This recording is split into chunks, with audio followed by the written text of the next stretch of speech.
Hi there, my name is Jim Turner, and I'm just going to show my process and what I do to break down my snow peas um, and my sweet peas. So, I made an earlier podcast about starting these from seed in a couple of days, putting them in the ground because they sprouted up. And so, what I've done is I've taken the sweet peas pods and I've broken them down, and then I've tapped them dry after I blanched them for a couple of minutes in boiling water. And I kind of tap them dry a little bit because these are going to go into the freezer just like this, right? So after I blanch them, you know, I tap them dry a little bit, rinse them in a strainer, get as much water as possible off, so that when I put them in the freezer, um, they won't stick together, right? And I put them in certain containers where I can just reach in and grab the amount that I want instead of thawing out a whole package or something. You put them in a bag, you're going, oh man, I just want a few to sprinkle on my salad or something. So I put mine in containers where I can take out the amount that I want without thawing out the whole thing. And then, of course, you know how that works. Many times it all goes to waste, the rest of it. I just wanted a little bit for that job, and so I avoid that wastefulness. So what I do is I take the pea pods, sweet peas, and I also blanch them, and I make a vegetable broth. It's chilling right now, and so then I also chilled these down after I boiled them. I chilled these down. These shells from the sweet peas, I don't know. I think they taste better than the peas. They're really sweet. So instead of throwing them away, what I do is I also blanch them and drain them out, and then I put them in this it's for salad leaves, leaves, things of leaves. What I want to do is get as much water and moisture off of them as I can. So when I put them on this tray like this, I got a lot of these trays. I just stack them right on top of each other. As long as it ain't something that will get crushed. The stuff that get crushed that'll go on top. But so I'll put them in. I'll put stuff like this in here to just get as much moisture off as possible, and then I will take them and do the sweet pea pods just like the sweet peas. I do this process with everything. I slap apples, peaches, raspberries, cherries, you name it, asparagus, everything. I'll blanch certain things I don't.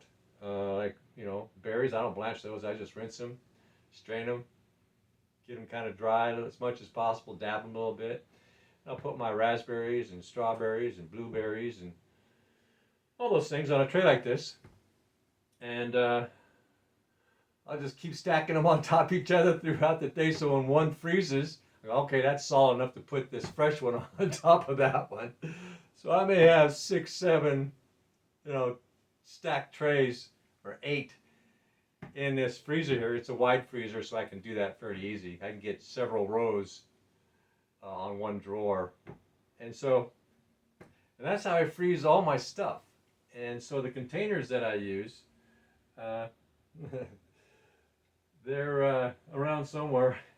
Oh, there they are. So the containers that I use are something you can get pretty cheap. I buy a box of 50 of them, and they're a hard type of plastic. You don't want to put them in the microwave or heat them up or something like that, but they're perfect for storing long term in the freezer.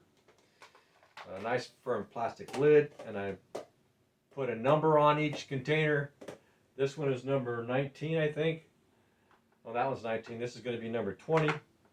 So I'll put a little tag here, so I can, in case it's this way, I can see the number. In case I want to stack it this way or something, I'll see a number. So I'll see a number, and if I want to stack it on top, I have a number on top. So I always know at a glance what it is. Okay, that number is, what's number 19? Let me see. Where's that book?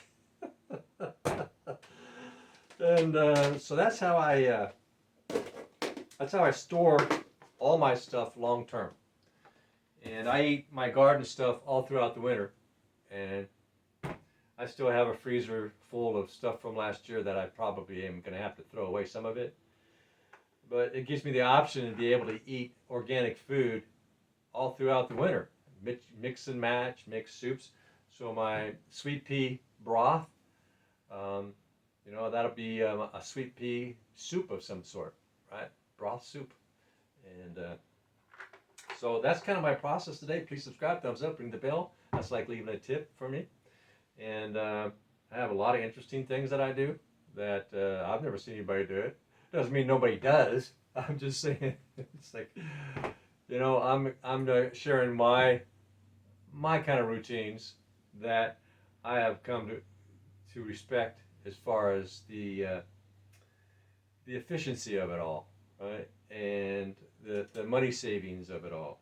So I'm gonna go ahead and freeze all this stuff up here and go pick some berries. Today's a picking day, so I just picked the sweet peas today along with some snow peas today. I'm processing that all down, and then once I throw this in the freezer, I'll be going out and pick some raspberries and some blueberries, and I don't know what else is out there, but I'll go see, and I'll be processing that, and I'll be doing the same thing with those. I'll eat what I can eat, what's realistic, and those also will be going in the freezer tonight, stacked on top of these. All right, you have a good one now. Bye.